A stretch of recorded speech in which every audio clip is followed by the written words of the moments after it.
రేపే రైతు భరోసా రెండో విడత నిధులట. రైతు భరోసా నిధులు రెండో విడత రిలీజ్ కాబోతున్నాయట. దాదాపుగా 2206 కోట్ల పంపిణీకి ప్రభుత్వం ఉత్తర్వులు ఇచ్చింది ఆర్థిక శాఖ. సో రెండో విడతలో మరి ఎన్ని ఎకరాలకు వేస్తారో, ఎన్ని ఎకరాలు? ఫస్ట్ విడతలేమో ఎకరం వేసినట్టున్నారు కదా, అంటే ప్రతి ఒక్కరికి ఎకరం వేసిరు. అంటే నీకు 40 ఎకరాలు ఉండని ఒక ఎకరానికి పడ్డాయి అన్నమాట, అందరికి పడ్డాయి. సో ఇప్పుడు రెండో విడతలో కాటారం బహిరంగ సభలో విడుదల చేయబోతున్న ముఖ్యమంత్రి రేవంత్ రెడ్డి అట. ఈసారి 45,11,947 మందికి ప్రయోజనం కలుగుతుందట. 2206 కోట్ల పంపిణీకి ఆర్థిక శాఖ ఉత్తర్వులు. రాష్ట్రంలోని రైతులకు రైతు భరోసా పథకం రెండో విడత నిధుల పంపిణీకి రంగం సిద్ధమైంది.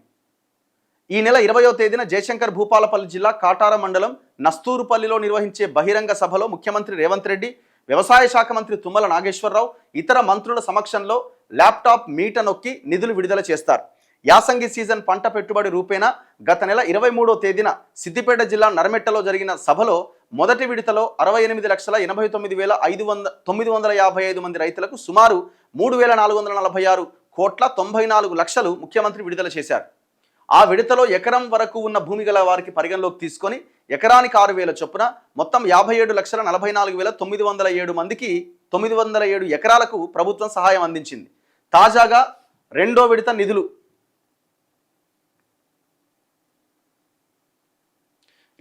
నిధులను సోమవారం విడుదల చేసేందుకు ముఖ్యమంత్రి నిర్ణయం తీసుకున్నారు. మొదటి విడతలో రైతులకు ఎకరం వరకు సహాయం అందగా రెండో విడతలో మరో రెండో ఎకరం వరకు సహాయం అందిస్తారట. ఇదేంద్రా నాయన, అంటే ఇప్పుడు 40 ఎకరాలు ఉందనుకో ఒక ఆయనకు, మొన్న ఎకరానికి పడ్డది కదా, ఇంకో 2 ఎకరాలకు పడుతుంది, ఇంకో 2 ఎకరాలక ఇంకో ఎకరం పడుతుంది అన్నట్టు, అంతే, ఇంకొక ఎకరం పడుతుంది. దీనికి అనుగుణంగా 45,11,947 మంది రైతులకు మొత్తం 36,76,766 ఎకరాల కోసం 2,206 కోట్ల విడుదలకు శనివారం ఆర్థిక శాఖ ఉత్తర్వులు ఇచ్చింది. మొదటి రెండో విడతలలో కలిపి రైతు భరోసాకి ఇచ్చే నిధులు 5,653 కోట్లు అవుతాయట. ఈ పథకానికి 9,000 కోట్లు కేటాయించినందున సాధ్యమైనంత త్వరగా మూడో విడత నిధులను కూడా విడుదల చేస్తామని పేర్కొన్నది.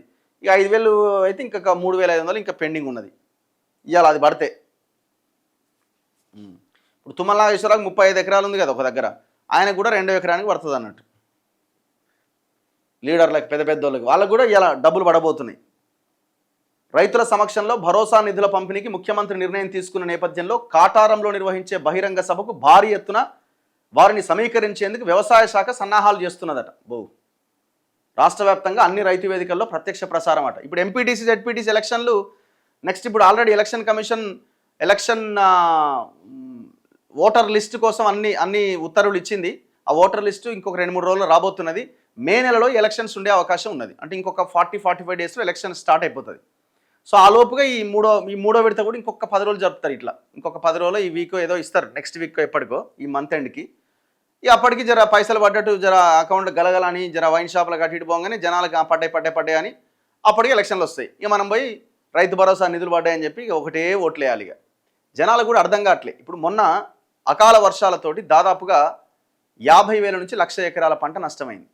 అడిగినామా అసలు ఒక్క దగ్గరన్నా, అరే మాకు పంటల బీమా పథకం ఏది కాంగ్రెస్ మేనిఫెస్టోలో పెట్టింది, ఇంతవరకు ఆ పంటల బీమా పథకం లేదు అనేవారు అడిగినామా?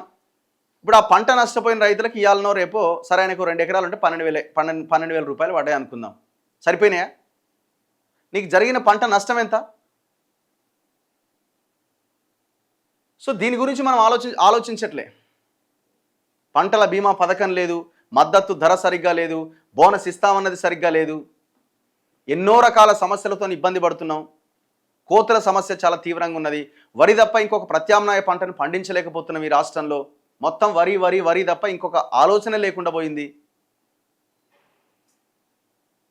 సో మరి వీటి గురించి కదా మనం ఆలోచించాల్సింది.